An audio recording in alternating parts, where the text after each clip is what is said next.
Good evening, everyone, and welcome back to another episode of the Max AC channel. To celebrate the spooky season, for the month of October, we will be doing Spooktober, where we will be making 5 more recipes that will surely be frightening and delicious. For this episode, we continue the spooky celebration with a really creepy and yummy recipe, witch's finger cookies.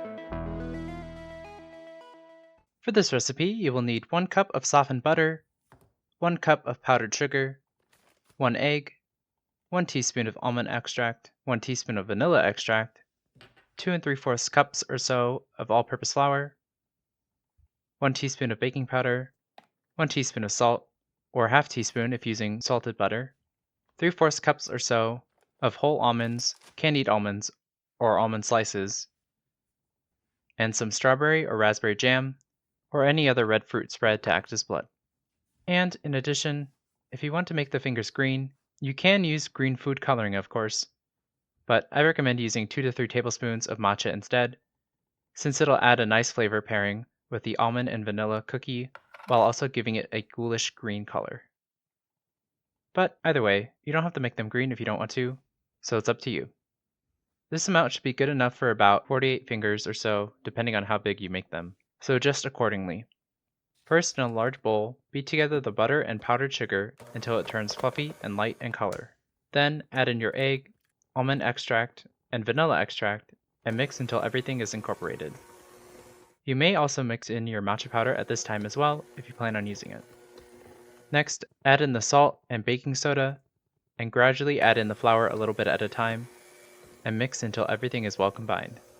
Once it's to your liking, form the dough into a ball, cover the bowl with plastic wrap, and place it into the fridge for 40 minutes or overnight. When you're ready to bake your cookies, preheat your oven to 325 degrees Fahrenheit, and while we wait, we'll shape the fingers. Before we do that, if you want, you can blanch your whole almonds at this time to give them a lighter, more nail-like color. This step is optional, but if you want to, boil some water in a pot and then soak your almonds in it for about a minute, and then drain and rinse your almonds with some cold water. This should result in the skins being able to be removed easily using your fingers. In either case, once you're ready to make the fingers, take out a little bit of dough at a time from the fridge and roll about a tablespoon or so worth of dough into a cylindrical shape. We'll need to make the finger proportional to the almond fingernail, so adjust the amount as needed. Note that the cookies will expand a bit in the oven, so try to err on the smaller side. I found that making it about the width of my pinky finger created the best results. Then, once they're the size of your liking, add an almond to one of the ends and start to shape the dough into a finger by slightly squeezing near the tip and in the center to create the knuckles, and try to mold it as best you can into a finger shape. Don't worry if the dough is a bit lumpy, as those bumps give a nice visual texture to the fingers.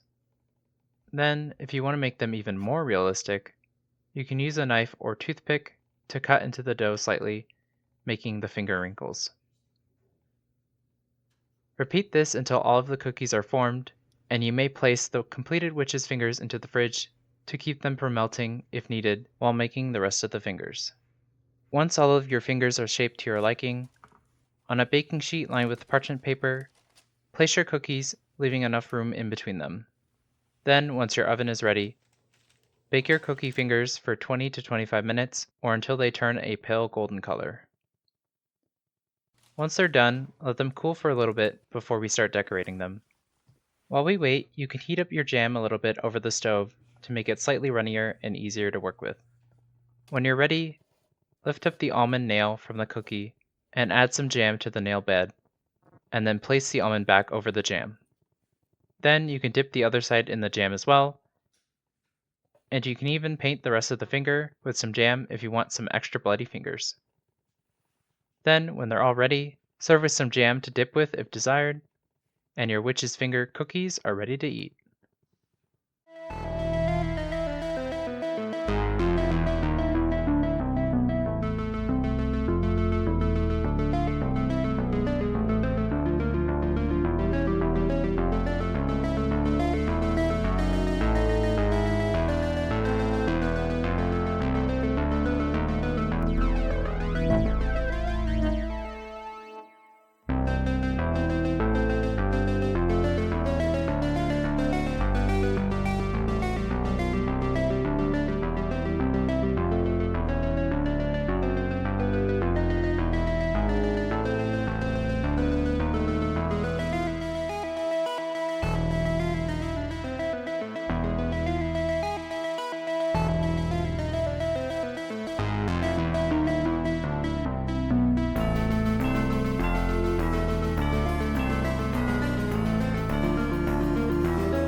When I first saw this recipe last year, I just knew that I had to try them this Halloween season.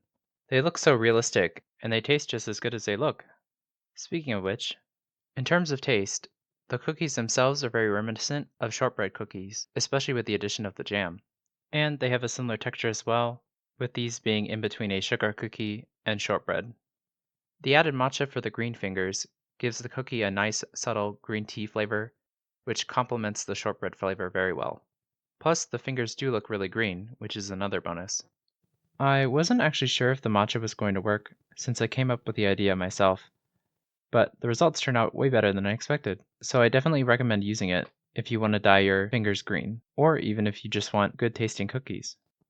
Other variations I've seen online have included pistachios or mini chocolate chips to act as warts, which I thought was a brilliant idea, so I thought that I would include it here. But I wanted to keep this recipe simple, so that's why I didn't include it in the main recipe. Also, if you're feeling lazy, you can of course use pre-made dough if you need to, though I would recommend mixing in some more flour to keep the cookies from spreading out too much. Speaking of which, if your fingers do spread out, don't worry. Although they don't really look like witch's fingers anymore, they'll still taste really great. And instead of witch's fingers, you can just rebrand them as ochre fingers. Anyway, I hope you all enjoyed the video. In the comments below, let me know how it went if you decided to make it, and let me know if there's anything you want me to make next.